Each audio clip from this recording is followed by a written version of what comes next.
to decipher sometimes. There's a few, there's two come to mind when Bernardo Suarez, so looks at the vegetables, and it's almost like a metaphor for the rabble, and the different colours of vegetables, and he's feeling terrible about himself, but by the end, he said, "Oh, I love you, my vegetables." And it's almost like it's Zarathustra, where he wants to lie down, he's nauseated by the sight of all these vegetables on the street market, but by the end, he embraces them. Right. "I love you, my vegetables." Yeah. And of course, later on, that the line is often quoted, it says, we can die when all we ever do, if we only love. I think the literally, as we says, one entry. So there is this capacity for love, but what kind of love that is. I don't think it's a Christian love. I don't know. It'd be interesting to see what if it's related to some sort of Nietzschean love. Has it got questions here? Have you got questions? Yeah, we can keep going. Yeah, 5 o'clock now. Just talking about love in general, Eric Fromm was a student of Freud, no? He says, which I think is, I don't know, I think he's correct. He says, what is love? No? True love is actually only the love you have for your children and the love the religious people have for God. The rest, love, I love you, husband, wife, hard work. And I agree a little bit. And the word love has been extremely misused and put on a pedestal. Yeah, so often it means precisely love permeated by illusion. Exactly, like Woody Allen said, I love you, everybody says I love you, blah, blah, blah. Yeah. Sorry, I was just... No, that's good, I didn't realize it was and the village people's love. That's spoken by Alfred Campus, and which title is I'm Margarida. And I'm asking if love does play any role on Pessoa's poetry. The question to me? not to you, to all of us perhaps, or to myself especially. Because one of the things Pessoa says is that we are dominated by the three principal words of the French Revolution, and that doesn't play any kind of role in his thought, in Pessoa's thought, and this question about democracy and so on. For him, he doesn't believe, Pessoa doesn't believe in democracy. It's totally according to Plato's structure of the ancient Greek society. As you said, there is some people who have no interest at all to culture and mind developing and so on. Let them be the way they are. And perhaps the more we despise, the more we love. Yes, I agree.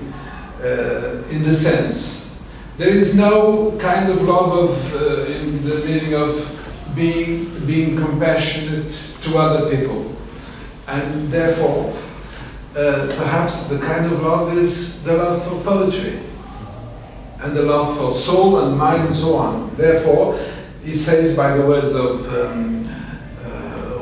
Alfred Campus, the woman says to him, and if you only believe in the love for poetry, there's no kind of thing to me, says she. Because I don't believe in that kind of platonic love.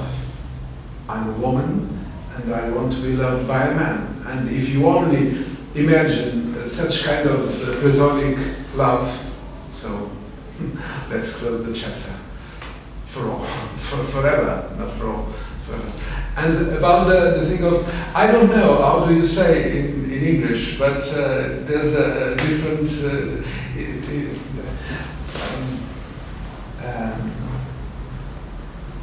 there's in French, there's a word, palabrer, the most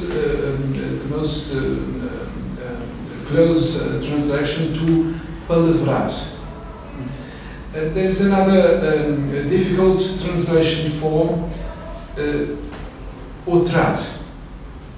As you understand and speak, as I just proven, German language,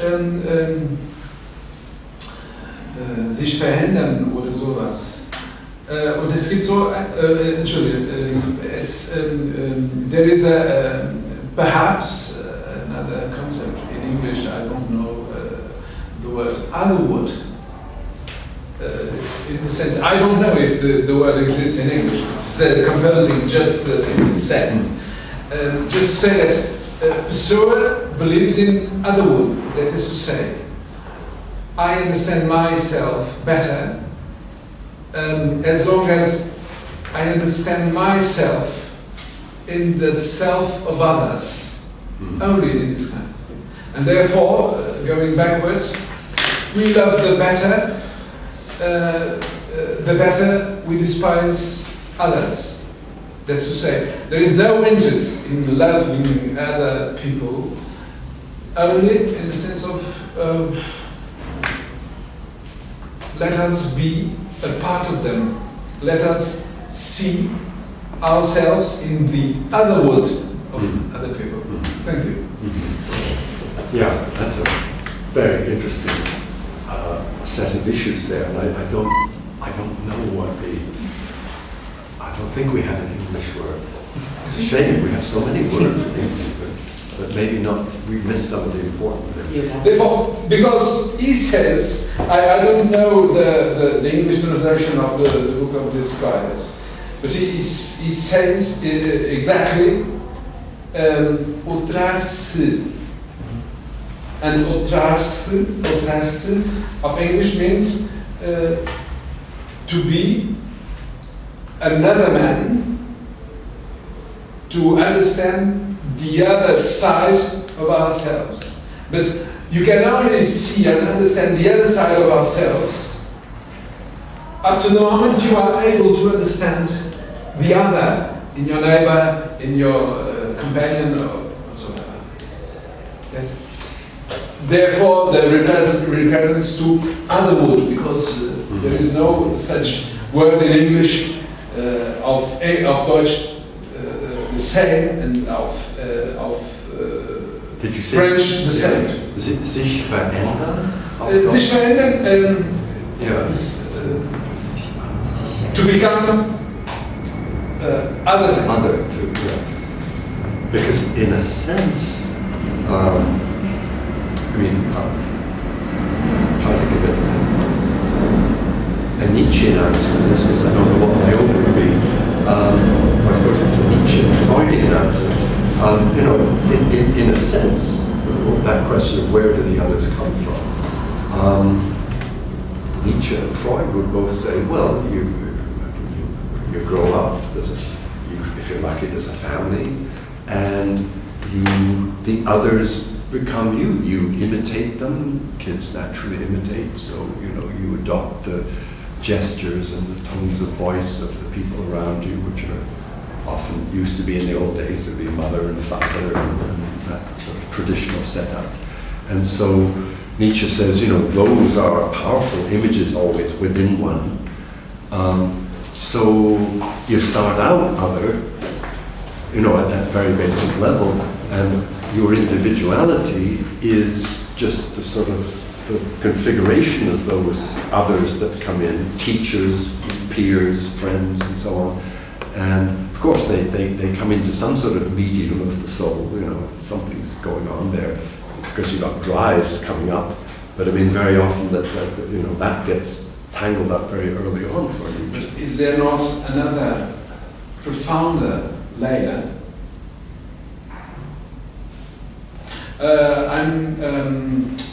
I will bring the one essay on Freud, written by Freud, 1903, on psychotherapy, and he brings the example of Leonardo da Vinci. And psychotherapy, he says, has nothing to do with, for instance, painting, but a lot with sculpture. That's to say, the very good artist sees that there is a horse on the not to all of us seen layer on the rock, but he sees the horse galloping. Only the best sculpture. But as you said, we are influenced by our teachers and doctors and mother and father and so on. And I say, is there not other profounder layer that is the utmost layer to let us choose instinctively our best way to be a complete man, as not Bernardo Soares says, but Alfred Campos in Ultimatum, because he says on his prose, on the prose texts, we need to be a complete man, warm and complete. Otherwise, we are not.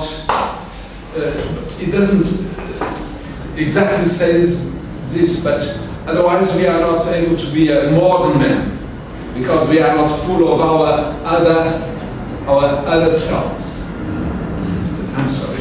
No, this is fascinating. We could go on forever here, because I think that deeper layer for both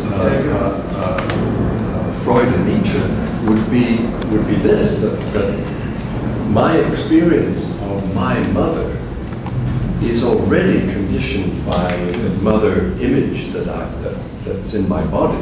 That's the drive I was talking about.